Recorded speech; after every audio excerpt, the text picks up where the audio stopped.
Meet Erica and Sean. She's in finance, he's a teacher. After 2 years of dating, Sean proposed and they had the perfect date set. Our first date was July 18th, 2017.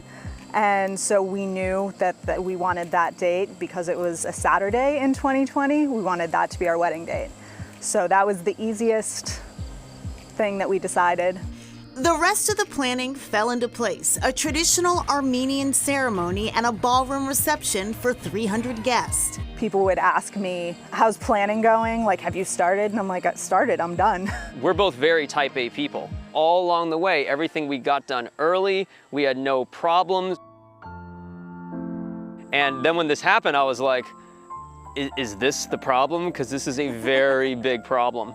In March, the pandemic stalled everything, including the $74 billion wedding industry. We had a lot of family and friends saying, back in March, they're like, July, you're gonna be fine. I think both of us were a little worried that we wouldn't be fine. The Chelmsford couple was right to be worried. In July, outdoor events in Massachusetts were limited to 100 people. Erica comes from a traditional Armenian family. Gatherings are large, loud, and full of dancing. There was no way the celebration could go on as planned.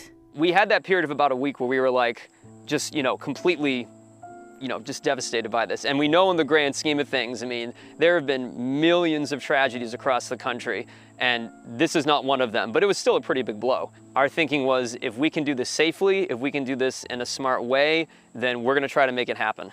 With about 4 backup plans in place, Erica and Sean decided on a small church ceremony and a backyard reception.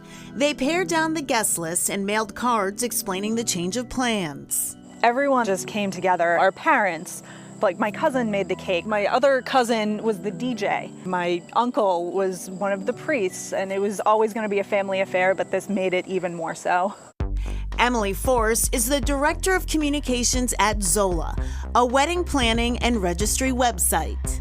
Over 3/4 of couples who had wedding dates this summer and fall, we're seeing are actually still moving forward with a wedding in some way on their original day. So the majority of couples are choosing to have a much smaller ceremony now and then postpone that big reception for 2021, maybe even 2022 right now. They're thinking of new ways to celebrate. For the guests who couldn't make it, Erica and Sean set up a Facebook event with a live stream. There is one picture that I absolutely love where we're about to walk back down the aisle after being pronounced husband and wife. Even in that moment, I knew, I'm like, this is gonna be an awesome memory for the rest of our lives. Even if it isn't what we originally thought it was gonna be, look at this. Like, all these people that love us did everything they could to be here. And Sean requested that people send us or post videos of toasting to us when we got, pronounced husband and wife. And we got lots of those videos, and that's something that we get to cherish forever, too. The backyard reception was held at Erica's childhood home. The dance floor was only used by the bride and groom for their first dance and a traditional Armenian number. Everyone says your wedding goes by so fast. I think it was because we didn't really have dancing and we really had time to sit and talk to everyone. Like, we were able to savor everything. Despite all the changes, the couple now looks back fondly on their wedding day. I know it's a cliche, but we are stronger because of it, because it was a challenge, but we're able to navigate through it. Everybody's wedding is a story. I didn't think ours was gonna be like this, but when we talk about it, this is what happens. We smile.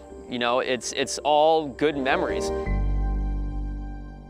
And congratulations to them. And no matter how couples decide to celebrate, they must follow CDC guidelines for safe gathering. Health officials in Maine say a recent wedding in the state led to a COVID-19 outbreak.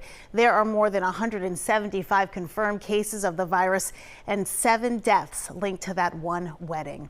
As for Erica and Sean Whalen, they were married in Massachusetts, practiced social distancing, and they are looking forward to a big one-year anniversary celebration. Coming up, they RSVP'd yes, now they're told no.